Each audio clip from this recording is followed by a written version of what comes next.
ছবি ব্যানার্জির লেখা গল্প বশীকরণ। এটি গল্পটির শেষ পর্ব।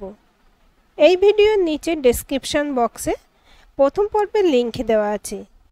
যাদের এখনও প্রথম পর্বটি পড়া হয়নি তারা চাইলে লিংকে ক্লিক করে গল্পটি পড়ে নিতে পারেন।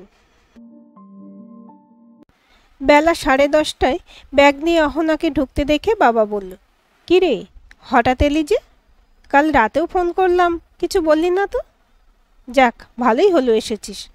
আজ ইলিশ মাছ এনেছি, তোর কথা খুব মনে হচ্ছিল।" মা রান্নাঘর থেকে বেরিয়ে এসে বলল, "প্রতিবার ঘটা করে কেন যে ব্যাগ গুছিয়ে আনিস জানি না বাপু। সন্ধে হতে না হতেই তো জামাই এসে হাজির হবে। তোর মুখটা এত থমথমে লাগছে কেন রে? কিছু হয়েছে?" অহনা হেসে বলল, "না মা, এবারে কটা দিন থাকবো। তোমার জামাই এলেও যাব না। আর কি হবে জানি না বাবা। তুই যা চাপা মেয়ে, এখন কিছু খাবি তো?" অহনা বলল, "না মা, জলখাবার খেয়ে এসেছি, একটু চা খাবো।" বহুদিন পর মায়ের হাতে তৃপ্তি করে ভাত খাওয়ার পরেই বাথরুমে দরজা বন্ধ করে হরহর করে বমি করে ফেলল অহনা। মা ছুটে এসে দরজা ধাক্কা দিয়ে বলল, "কি হলো? শরীর খারাপ করছে?" চোখে মুখে জল দিয়ে এসে অহনা বলল, "মনে হয় অ্যাসিডিটি হয়েছে মা।" সন্ধ্যার পর যথারীতি সৌগত এলো। জামাইকে চা জল খাবার করে দিয়ে শাশুড়ি মা বললেন, "বাবা, অহনার শরীরটা খারাপ, ও কয়েকটা দিন এখানে থাকবে।"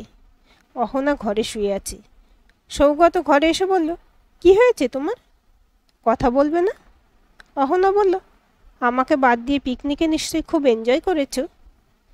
"আমি 1 ঘন্টা আগে শরীর খারাপের অজুহাত দেখে বাড়িতে এসে খেয়েছি। আমি জানি তুমি আমার উপর রাগ করে এখানে এসেছো। তাহলে তোমার শরীর খারাপটাও কি অজুহাত? আমি সরি বলছি, প্লিজ রাগ করে থেকো না।" অহনা বলল, "আরে বাবা, শরীর খারাপটা মোটেই অজুহাত না। ভাত খাওয়ার পর থেকে আজ 3 বার বমি হয়েছে আমার। সেটা নিয়ে আমি ভাবছি না। আমার কয়েক মাস থেকে পিরিয়ডের গন্ডগোল হচ্ছে। তোমার উপর রাগ প্লাস একজন গাইনিকে দেখানো, দুটো উদ্দেশ্য নেই এখানে কয়েকদিনের জন্য আসা। তাহলে কাল কলেজ থেকে ফিরে তোমাকে দেখে নিয়ে আসবো। কিন্তু তুমি ওষুধ কিছু খেয়েছো?" "হ্যাঁ, এখন কোনো প্রবলেম নেই।" সৌগত বলল, "রাগটা কি এখনও আছে?"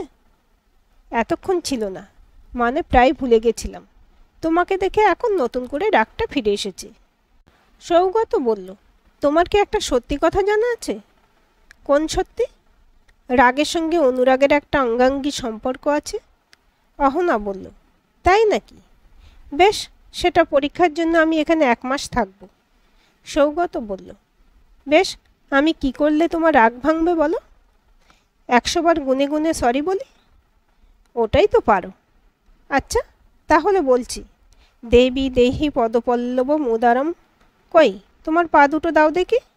এ কি, পায়ের পাতাটা এমন কালচে মেরে আছে কেন?" অহনা বলল, "ওরে বাবা, এ যে ভূতের মুখে রাম নাম। স্ত্রীর দিকে এতটা খুঁটিয়ে নজর দেবার সময় তোমার আছে নাকি? জানতাম না তো।" "অহনা, আমি জানি এটা তুমি মন থেকে বলছো না। প্লিজ বলো, কি করে হলো? আমাকে আগে বলোনি কেন?" অহনা বলল, "কাল যখন জানতে চাওনি তখন থাক। এটা খুব তুচ্ছ ব্যাপার বলেই বলিনি। আমি শুধু বলবো, ভবিষ্যতে যা কিছু বলবে বা করবে নিজের বুদ্ধি খাটিয়ে বলবে।" সৌগত বলল, "বুঝেছি। আমি সব কিছুর জন্য সরি বলছি, এবং আমার নিশ্চিত বিশ্বাস শেষ পর্যন্ত তোমার আগের চেয়ে অনুরাগটাই জয়ী হবে।" 2-3 দিনের মধ্যে দুবারই জানলেও অহনা মা হতে চলেছে। অহনা মা হবার আনন্দে সব কিছু ভুলে গিয়ে মাকে বলল, "মা, আমি আজ বিকেলে সৌগতের সঙ্গে ও বাড়ি চলে যাব। বাচ্চা হবার 2-1 মাস আগে না হয় টানা তোমাদের কাছে এসে থাকবো।" "আমি জানতাম মা, ঘরে যে তোদের মান অভিমানের পালা চলছিল সেটা ঘরের বাইরে থেকেই আমিও টের পেয়েছিলাম। কিন্তু তোর তো রেস্ট দরকার মা।" অহনা বলল, "না মা, ডাক্তারবাবু আমাকে বেড রেস্টে থাকতে বলেননি, শুধু সাবধানে থাকতে বলেছেন। তাছাড়া ওখানে আমাকে তেমন কিছু করতে হয় না, আমি রেস্টেই থাকবো মা। ওখান থেকে আমার শ্বশুরমশাই আর শাশুড়ি মা বারবার ফোন করছেন। তোকে কি ওনারা যেতে বলেছেন?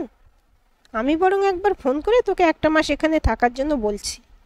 জামাই না হয় মাঝে মাঝে এখানে এসে থাকবে।" অহনা বলল, "তুমি কি যে বলো না মা, আমি কি সেই জন্য বলছি? আসলে তোমার জামাই বারবার যেতে বলছে, ওকে যাব না বলতে আমার খারাপ লাগবে।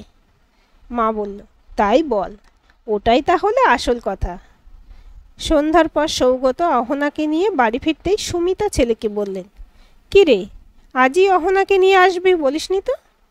সৌগত বলল, কেমন সারপ্রাইজ দিলাম বলো?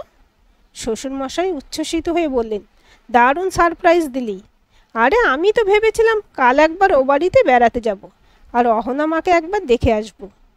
সত্যি, অহনা না থাকলে বাড়িটা বড্ড ফাঁকা ফাঁকা লাগে। অহনা বলল, মা, আমি আসাতে আপনি খুশি হননি? ও মা, খুশি হব না কেন? তুমি তো খুশির খবর দিয়ে আমাদের আনন্দ 4 গুণ বাড়িয়ে দিয়েছ। আসলে এই সময় মেয়েরা বাবা মার কাছে থাকতে পছন্দ করে বলেই বলছিলাম। অহনা বলল, আমার তো বাচ্চা হতে ঢের দেরি মা। আমার অবশ্য আরও কয়েকটা দিন থাকার ইচ্ছে ছিল, কিন্তু আপনার ছেলে এমন ঝুলোঝুলি করলো যে না এসে পারলাম না। বুঝলাম, কিন্তু এই সময় তোমার খাবারে অরুচি, বমি টমি হচ্ছে। তোমার মা কিছুদিন তোমার পছন্দ মতো রান্না করে দিলে তোমারই ভালো লাগতো। অহনা বলল, মা, আমি বুঝতে পারছি আপনার খাটুনি বাড়বে। একটা রান্নার মাসে রাখলে আপনার খাটুনিটা কমতো। আমার এমনিতে কোনো অসুবিধে নেই। ডাক্তারবাবু বলেছেন এই অরুচি বমি কয়েকদিনের মধ্যেই চলে যাবে। তবু আপনি চাইলে আমি আরও কিছুদিন কেন, বাচ্চা বড় হওয়া পর্যন্ত থেকে আসতেই পারি। তবে সেক্ষেত্রে আপনারই অসুবিধা হবে। আপনি তো আপনার বাবুকে চোখে হারান। আপনার রান্না ছাড়া সে খেতে পারে না বলে আমাকে রান্নাঘরে ত্রিসীমানায় ঢুকতে দেন না। কিন্তু আমি বাপের বাড়ি গেলে সে প্রতিদিন কলেজ থেকে সোজা আমাদের বাড়ি চলে যাবে, আর রাতে আমার মায়ের রান্না খেয়ে বাড়ি ফিরবে। আসলে ও আমাদের বাড়িতে ঠিক জামাই সুলভ আচরণ করে না, সেটা দেখে আমারই লজ্জা করে। সুমিতা গম্ভীর মুখে বললেন, আমি তো তোমাকে একবারও যেতে বলিনি। আসলে আমার রান্না তুমি এমনিতেই পছন্দ করো না, আর এই সময় হয়তো একেবারেই করবে না। মা, সবটাই তো অভ্যাসের ব্যাপার। আপনার রান্না আমার অপছন্দের তো নয়, শুধু আপনারা ঝাল বেশি খান বলে প্রথম প্রথম একটু অসুবিধা হতো। এখন বরং আমার মার রান্না এই সময় আমার কাছে পানসে লাগছে। আমার মনে হচ্ছে আপনার রান্না খেয়ে আমার খাবারে সব অরুচি চলে যাবে। সুমিতা বললেন, তাহলে তো কথাই নেই, কিন্তু আমি এখনও যথেষ্ট শক্ত আছি, তাই রান্নার মাসে রাখার দরকার নেই। আচ্ছা, তুমি তো বাবুর সঙ্গে ঝগড়াঝাটি করে রাগ করেই বাপের বাড়ি চলে গেলে। এত তাড়াতাড়ি তোমার সব রাগ জল হয়ে গেল? মা, দাম্পত্য কলহ অনেকটা ঠিক মেঘের গর্জনের মতো, যত গর্জায় ততটা ঠিক বর্ষায় না। সে আমাকে ছোটোখাটো ঝগড়ার পর আমাকে বারবার সরি বলে রাগ ভাঙিয়ে দেয়, আর বড় রকমের ঝগড়া হলে তো আপনিই আপনার বাবুকে বকা দেন। এটা কি আমার কম প্রাপ্তি, যেমন সেদিন দিলেন? সুমিতা হতভম্বের মতো অহনার মুখের দিকে তাকিয়ে থাকলেন। মনে মনে বললেন, এ মেয়ে রূপের সঙ্গে তীক্ষ্ণ বুদ্ধিও ধরে। তার ছেলে এখন পুরোপুরি বউয়ের দখলে চলে গেছে।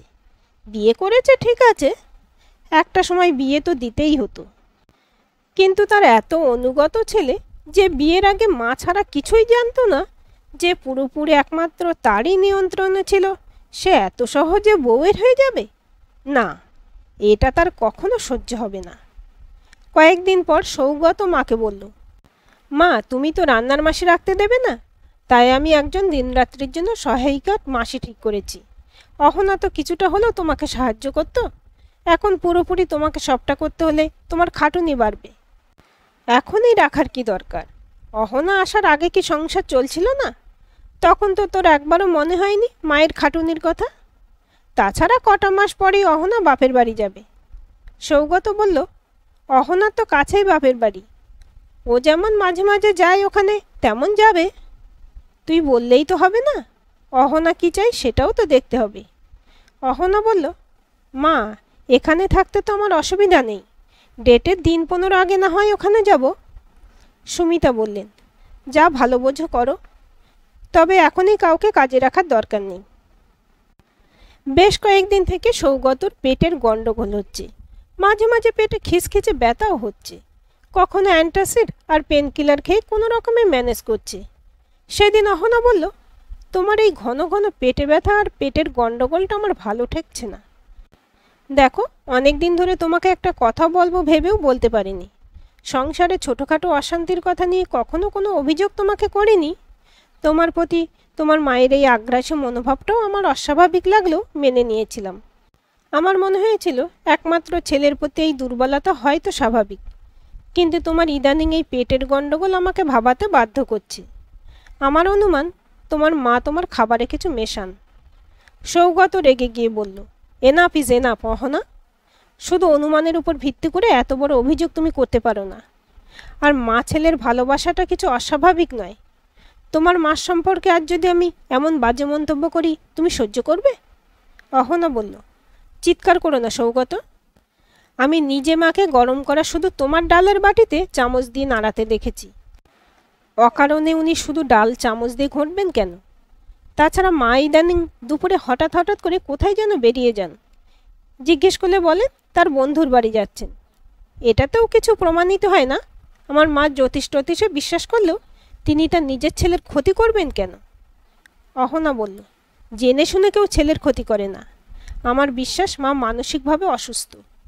সৌগত বলল, দেখো অহনা, আমার মা তোমার মা না হলেও তোমার মাতৃস্থানীয়া। তাকে ভালোবাসতে না পারো কোনো অসম্মানজনক কথা বলো না। এটা আমি তোমার কাছ থেকে এক্সপেক্ট করি না। মা শুধুমাত্র আমার খাবারে কিছু মেশাবে এটা তুমি আমাকে বিশ্বাস করতে বলো? মার কোনো মানসিক অসুস্থতা থাকলে আমি বাবা টের পেতাম না? অহনা বলল, ঠিক আছে বলবো না, কিন্তু আমি কাল থেকে এখানে আর থাকবো না। আমি সত্যিই ওনাকে আর বিশ্বাস করতে পারছি না। তোমার মতো যদি আমার অবস্থা হয় তাহলে আমার বাচ্চাটার ক্ষতি হয়ে যাবে। উনি তার নিজের ছেলেকে যত খুশি ভালোবাসুন বা ক্ষতি করুন, আমি আর কিছু বলবো না। আমার মনে হয় এটা নিজে তুমি একদিন জানতে পারবে। সৌগত তখনকার মতো চুপ করে গেলেও কথাটা ছোট্ট কাঁটার মতো কোথাও তার মনে থেকে গেল। কয়েকদিন পর সৌগত বলল, মা চটপট খেতে দাও, শুধু মাছের ঝোল ছাড়া আর কিছু দিও না। তার অবচেতন মন হয়তো ডাল খেতে বাধা দিল। ভাত বাড়তে দেরি হচ্ছে দেখে কিছুটা কৌতূহলবশত রান্নাঘরে গিয়ে দেখল মা একটা কাগজের পুড়িয়া সবে খুলে মাছের ঝোলের বাটিতে মেশাতে যাচ্ছে। ঠিক সেই অবস্থাতেই সৌগত খপ করে মায়ের হাতটা ধরে ফেলে বলল, এটা কি মেশাতে যাচ্ছিলে মা? সুমিতা থতমত খেয়ে বলল, এটা তো গোলমরিচের গুঁড়ো। অহনা এগিয়ে এসে বলল, না, এটা গোলমরিচের গুঁড়ো নয় মা, এটা সম্ভবত বিষাক্ত কোনো শিকড়ের গুঁড়ো। সৌগত, তুমি এটা কোনো ল্যাবরেটরিতে টেস্ট করতে দাও। সৌগত বলল, মা তুমি কেন খাবারে এসব মেশাচ্ছিলে? তাহলে অহনা যা অনুমান করেছিল সব সত্যি? এখন আমার মনে হচ্ছে তুমি আমার বিয়ের পর অহনার বিরুদ্ধে যা যা অভিযোগ করে আমাদের মধ্যে ঝগড়া বাঁধাতে সেটা ইচ্ছাকৃত। আজ এই রান্না কেউ খাবে না। অহনা, তুমি যা হোক একটু রান্না করে বাবা মা আর তুমি খেয়ে নিও। আমি আজই একটা রেন্টের ফ্ল্যাট দেখছি। অহনা বলল, তুমি এখনও ভুল ভাবছো সৌগত। উনি শুধুমাত্র তোমার খাবারেই এসব মেশাতেন। ওনার আসল প্রতিদ্বন্দ্বী তো আমি। উনি প্রথম চেষ্টা করেছিলেন তোমার আমার সম্পর্ক খারাপ করে দিতে। সেটাতে ফেলিওর হয়ে খাবারে এইসব মিশিয়ে তোমাকে সম্পূর্ণ নিজের নিয়ন্ত্রণে রাখতে চেয়েছিলেন। ওই যাকে বলে বশীকরণ। আর এ ব্যাপারে কেউ না কেউ ওনাকে আড়াল থেকে সাহায্য করেছে বলে আমার ধারণা। আসলে মা মানসিকভাবে অসুস্থ, ওনার চিকিৎসা দরকার। মা, আমি কি ভুল বলছি? সংসারে মা ছেলেকে ভালোবাসবে, ছেলে মাকে ভালোবাসবে, এটা তো স্বাভাবিক। কিন্তু ছেলে বিয়ের পর বউকে ভালোবাসবে, এটা আপনি আপনার মানসিক অসুস্থতা থেকেই মেনে নিতে পারছিলেন না। তাই ছেলেকে সম্পূর্ণ নিজের নিয়ন্ত্রণে রাখার ও বউয়ের প্রতি ছেলেকে বীতশ্রদ্ধ হওয়ার জন্য যে পন্থা অবলম্বন করেছিলেন সেটা অত্যন্ত ঘৃণ্য পন্থা মা। এই পন্থা কোনো সুস্থ মানুষ করতে পারে না। গোলমালের আওয়াজ শুনে সুকান্তবাবু ঘর থেকে বেরিয়ে এসে সব শুনে বললেন, সুমিতা, এসব কি শুনছি? অহনা বলল, বাবা কিছু মনে করবেন না, আমি সৌগতর কাছে আমাদের বিয়ে নিয়েও অনেক কথা শুনেছি। উনি যখন ছেলের একটার পর একটা বিয়ে নাকচ করছিলেন তখনই আপনার বোঝা উচিত ছিল আপনার স্ত্রীর মানসিক সমস্যা আছে, তার চিকিৎসার প্রয়োজন আছে। আমি এখনও জানি না এরপর মা আমার পেটের বাচ্চাটাকে নষ্ট করার কোনো পরিকল্পনা করেছিলেন কিনা। শুনুন বাবা, আমি এখনই এখান থেকে চলে যাচ্ছি। তবে মা চিকিৎসায় সুস্থ হয়ে যতদিন না আমাকে প্রতিদ্বন্দ্বী না ভেবে বন্ধু ভাববেন ততদিন আমি ফিরে আসব না। ভয় নেই, আপনার ছেলেকে আমি কখনোই আপনাদের থেকে বিচ্ছিন্ন করব না। আমি তো নিজেও মা হতে চলেছি। আর আপনারা দুজনে খেয়ে নেবেন। মা আর বাকি খাবারে কিছু মেশায়নি। আজকালের মধ্যে একটা রান্নার মাসি আর দিনরাতের জন্য একজন সহায়িকা মাসি রাখুন। জল থেকে চা কফি কোনো খাবার মাকে হাত দিতে দেবেন না।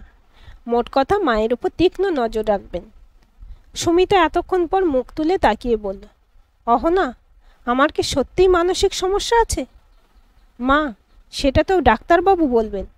আপনি শুধু আপনার আচার আচরণ কোনো কিছু ডাক্তারবাবুর কাছে গোপন করবেন না। আর এটা যদি আপনার মানসিক সমস্যা না হয়, শুধুমাত্র ছেলের বউয়ের প্রতি জেলাস হয়ে এসব করে থাকেন, তাহলে আপনার সঙ্গে আমাদের এক ছাদের তলায় থাকাটা বিপজ্জনক। আমি আপনাকে সময়ের সুযোগ দুটোই দিচ্ছি। আর আমি বাপের বাড়ি গেলেও আপনাদের কোনো প্রশ্ন বা অসম্মানের মুখে ফেলব না। সুকান্তবাবু বললেন, অহনা, আমি সত্যিই এতদিন চোখে ঠুলি পড়েছিলাম। আমি চাই তোমরা ভবিষ্যতে আলাদা ফ্ল্যাটে থাকো। আমার স্ত্রীর দায়িত্ব আমার। আসলে সন্দেহ জিনিসটা বড় সংক্রামক, অহনা। ভবিষ্যতে এ বাড়িতে যে ঘটনাই ঘটুক, সন্দেহের তীর কিন্তু তোমার শাশুড়ি মার দিকেই যাবে। হয়তো আমিও ওকেই সন্দেহ করব। এটা ওর মানসিক অসুস্থতা কিনা আমারও জানা নেই। তবু আমি ডাক্তার দেখাবো। আমি চাই তোমরা ভবিষ্যতে আলাদা থাকো। তোমরা আলাদা থাকলে আমি মানসিক শান্তি পাবো। মা, ছেলে দূরে কোথাও চাকরি করলে তো আমাদের থাকতেই হতো। অহনা বলল, বাবা, আপনি কি আমার উপর রাগ করলেন? আজ আমার সত্যিই খুব খারাপ লাগছে। আমি আপনাদের নিয়েই সংসার করতে চেয়েছিলাম। আমি আপনাকে কথা দিচ্ছি, আমার বাবা মা এই ঘটনা জানবে না। সুকান্তবাবু বললেন, না মা, একদমই রাগ করিনি। তোমার শাশুড়ি মার ছেলের প্রতি আগ্রাসী অধিকার বোধ দেখেও ছেলের প্রতি ভালোবাসা ভেবে আমিও ভুল করেছিলাম। ওর এরকম একটা শিক্ষা পাওয়ার দরকার ছিল। এখন তো ছেলেকে নিয়ে একটা দুশ্চিন্তা আমার থেকেই যাবে। অহনা বলল, ভাববেন না বাবা, এই শিকড় বাকড়ে ছেলের ক্ষতি হবে জানলে উনি আর দ্বিতীয়বার এ কাজ করবেন না। তবে সাবধানের মার নেই জানবেন। আর যত তাড়াতাড়ি সম্ভব একজন সাইকিয়াট্রিস্টের সঙ্গে যোগাযোগ করুন। আমিও মনে করি মায়ের এটা মানসিক সমস্যা। উনি সুস্থ হলে আমি অবশ্যই এখানে ফিরে আসবো বাবা। আজকের এই গল্পটি আপনাদের কেমন লাগলো কমেন্ট করে জানাবেন। ভালো লাগলে অবশ্যই একটা লাইক দেবেন আর চ্যানেলটি সাবস্ক্রাইব করে সাথে থাকবেন।